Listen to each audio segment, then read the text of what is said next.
Hello teman-teman, selamat pagi, and I hope you guys are having a very great day. Nama saya Bas. Nama saya Habib. Ya, hari ini kita ada video untuk reaksi video yang lain.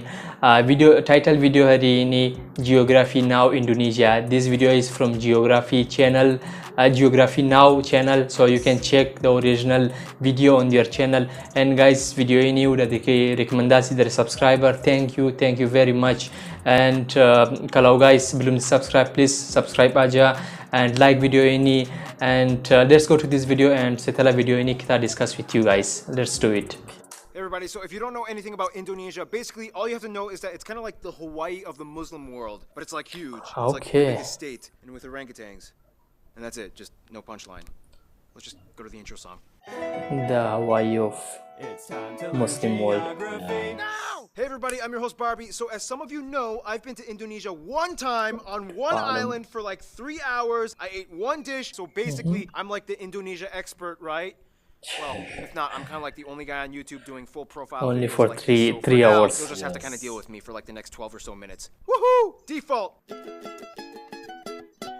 Alright, so again, if you don't know anything about Indonesia, it's basically like if the Middle East and South Asia had an incredibly colorful, loud, somewhat explosive set of babies. Like thousands of them. Okay, that doesn't really help. First of all, Indonesia is the world's largest archipelago nation located right where the Indian Ocean meets the Pacific Ocean on the incredibly clustered set of islands making 6 countries known commonly as Nusantara or the Malay Archipelago.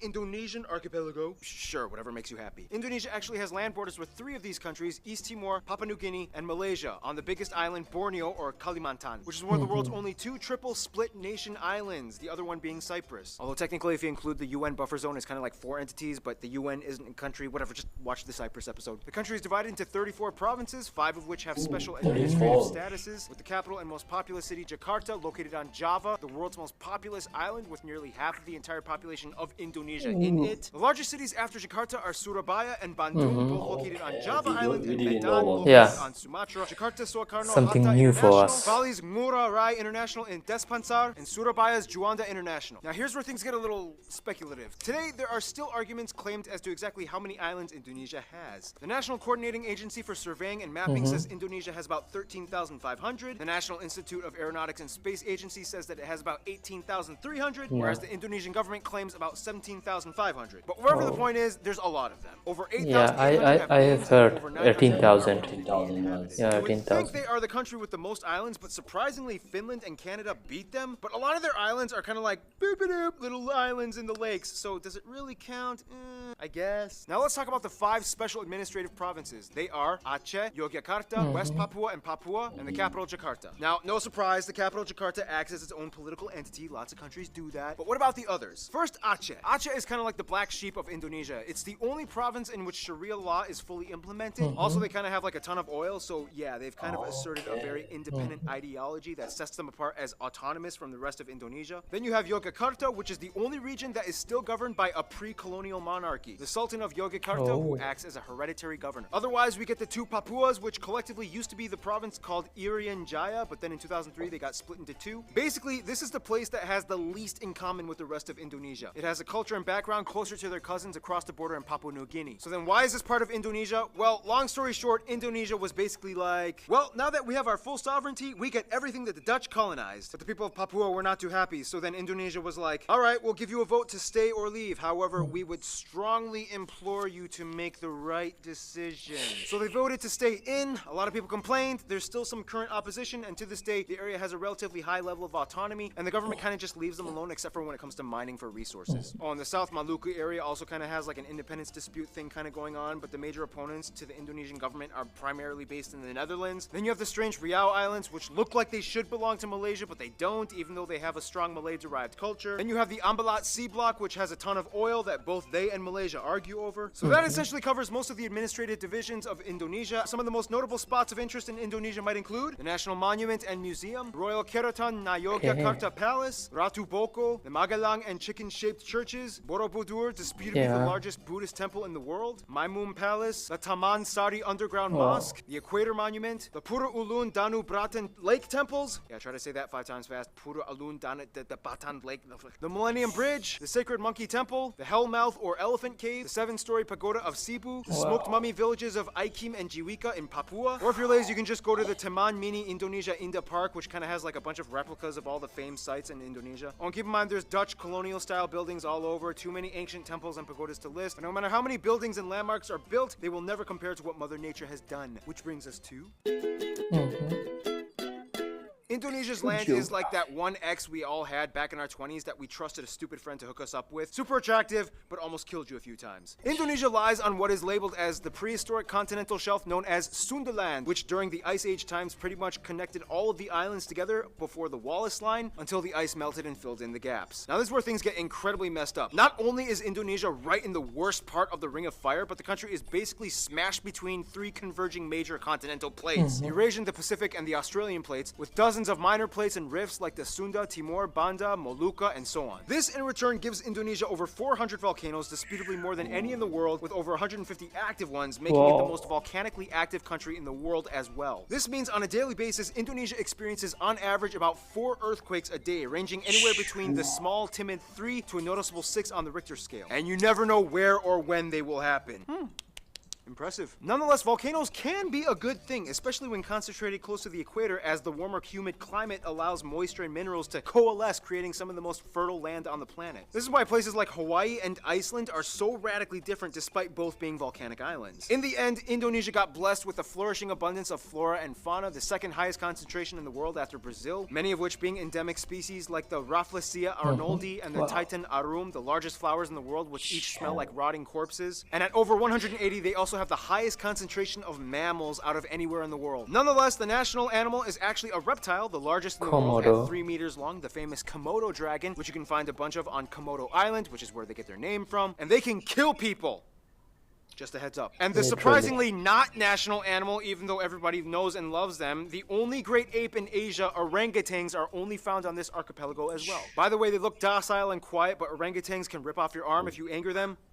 So don't. Otherwise, the largest mountain, Puncak Jaya, is located in the east in Papua. The longest river, the Kapuas, flows on Kalimantan, or Borneo Island, starting in the east, emptying into the South China Sea. The largest lake, as well as the largest volcanic lake in the world, Lake Toba, can be found on Sumatra. This is also the site of the largest speculated volcanic explosive eruption on Earth that essentially created a worldwide volcanic winter. The eruption was so big that you can literally observe ashes from the explosion that went as far as Malawi in East Africa. Remember guys, Mother Nature is beautiful, but if she wants, she can kill you. Close to Puncak Jaya is Grasberg, the largest gold and copper mine in the world. And on Mount Ijen on Java, which spews out blue lava, all over you can find intrepid sulfur miners that literally go into the base of the volcanic craters, risking health just to get raw sulfur ores. Otherwise, you have other anomalies like the Sidoarjo mud volcanoes, the 3-colored lake Kelimutu in Flores, and the Kakaban Island jellyfish lake. Too many strange places. To this day, Indonesia is the #1 producer of palm oil, cloves, cinnamon, nutmeg, coconut, and vanilla. Some national dishes might include things like rendang, satay, or satay, gado-gado, lontong, ketupat, papeda, ikan bakar, pempek, tumpeng, lemang, and the national dish nasi goreng, which basically just means fried rice, which has no exact recipe. You can mix it up and kind of do whatever you want to it. Oh, and keep in mind, Malaysia might argue that some of these dishes belong to them, but that's a whole other story tied in with history and culture. We got time. Why not talk about it?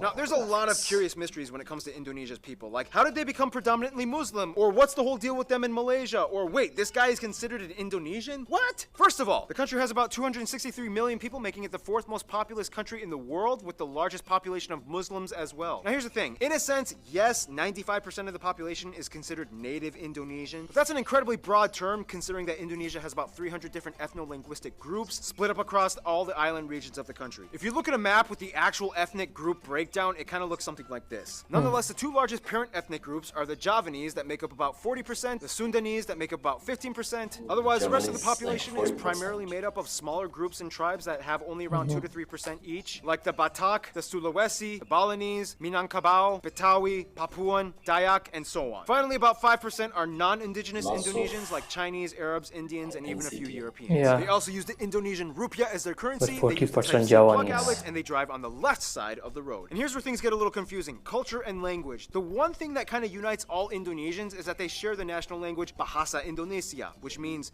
the Indonesian language. However, Bahasa Indonesia is actually kind of like a lingua franca to many of the people, as Indonesia is the world's largest trilingual country. In addition to Bahasa Indonesia, most people speak their own mother tongue as well as English. Yep, English. They caught on quick when they realized it was the money language. The funny thing is, even though the Javanese make up the largest people group, the Javanese language is not an official language. Technically, it could have been, but then that would have favored one people group over all the others, which would have caused tension, so they kind of had to choose like a neutral default. Plus, Javanese is like really hard to learn, and the original writing system, although very beautiful, is incredibly difficult to write. Yeah, Nonetheless, that at looks nearly difficult. 100 million speakers, this makes Javanese the largest non-official minority language in the world. And that's why the Bahasa Indonesia language is so strange. It's not even technically indigenous to Indonesia, but more Malay-derived. To this day, people who speak Bahasa Indonesia can understand somewhere around 60 to 70% of what their neighbors are saying in Malaysia. The biggest difference, though, would be the loan words, as Indonesia took quite a bit of influence from the Dutch back in colonial times. For example, kantor versus kantor, doctor versus dokter, mantel, mantel, Okay. oma, opa, wortel,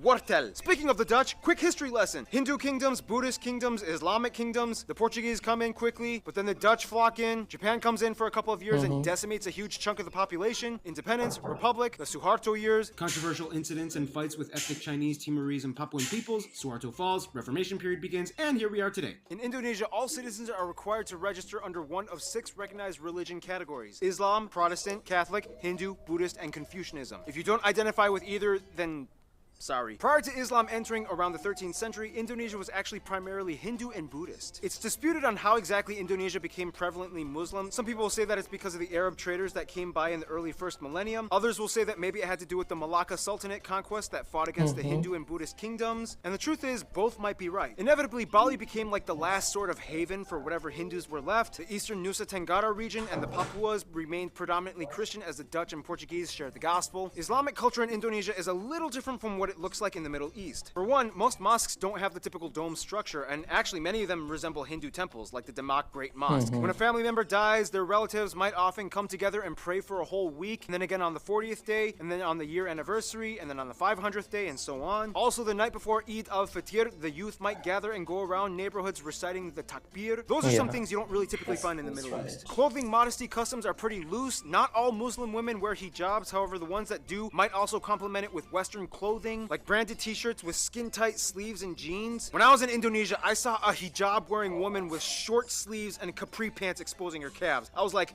can they do that? Now, in terms of culture, again, it depends on where you are, and many indigenous peoples still follow ancient traditions. Everything from the Minangkabau candle dance to the gamelan players of Yogyakarta, Wayang Javanese shadow puppetry, Balinese festivals, Sumatran pencak silat martial art tournaments, Kenya motif paintings of the Kalimantan tribes, the deadly pasola game played by Sumba peoples, Karabeng cow racing on Madura Island, the strange burial traditions of the Toraja people, and everywhere you can find those pointy longhouses. Otherwise, some notable people of Indonesian descent might include people like the first president Sukarno, Gada Maja, R.A. Kartini, B.J. Habibie, Iko Uwais, Yayan Nuruhian, Sisep Arif Rahman, Agnes Monica, Iwan Fals, Anggun, Megawati Sukarno Putri, the Hartono brothers, and YouTubers Brian Emanuel and Raditya Dika. Now, it's so hard to cover Indonesia's culture because there's so many different people groups, each with their own cultures. It's insanely colorful and rich. I wish we could cover more, but we gotta move on to some diplomatics, shall we? Okay, so Indonesia is basically like the kingpin of Southeast Asia, with the largest population and economy, as well as being a member of the G20. Therefore, they know how to manage relations. First of all, the rest of the Muslim nations in the Middle East generally get along with Indonesia, as they see them as kind of like their strange Asian cousins. Indonesians make up the largest group of pilgrims for the Hajj in Mecca. However, there has been some controversy with Saudi Arabia in regards to migrant worker abuse and death sentences. Since then, Indonesia dramatically decreased its expat programs. The US, the Netherlands, and Australia are kind of like their biggest non-Asian supporters. In addition to trade and business, the US played a huge role in Indonesia's independence, and they worked closely during Cold War times. The Netherlands still holds close ties to Indonesia despite post-colonial bitterness. Plus, tons of Indonesians live in the Netherlands. To this day, they have the second largest population of Indonesians outside of Indonesia after Malaysia at nearly 2 million. Australia gives some of the most aid to Indonesia, especially after catastrophe incidents. And even though there are some controversies involving immigration and attacks on Australians abroad, they still share close ties generally. Now, Indonesia and Malaysia are kind of like the Colombia and and Venezuela of Southeast Asia. They're like the twins separated at birth and have a strange love-hate relationship. Malays accuse Indonesians of stealing their culture and language. Indonesians accuse them of not being grateful for all their help during war times. But when they actually meet up as people, it's like they're totally brothers. Nonetheless, most Indonesians I talked to have said Japan is probably their best friend, which is funny because Japan kind of really messed things up during World War II. Nonetheless, they've moved on, and today Japan makes up the largest export partner. Tourists flock in year-round, and the two have been building each other up for over half a century. In conclusion, Indonesia's people are very much like their islands, numerous with lush, colorful, strange diversity. Sometimes a cyclone, earthquake, or volcano of controversy erupts, but at the end of the day, they still flourish together as one. Stay tuned, Iran is coming up next. Okay, that was some good information. Yeah, very.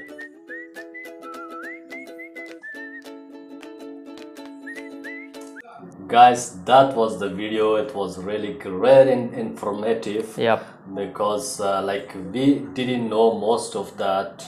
Like we knew a few for like 2 or 3 about Indonesia, because this video was really surprising, and I was surprised that oil production from Indonesia itself, that's really amazing, because oil is like in other countries it's a little bit expensive from Indonesia. Like in here the price is good, because that's why I was surprised, because I didn't know that Indonesia produce oil.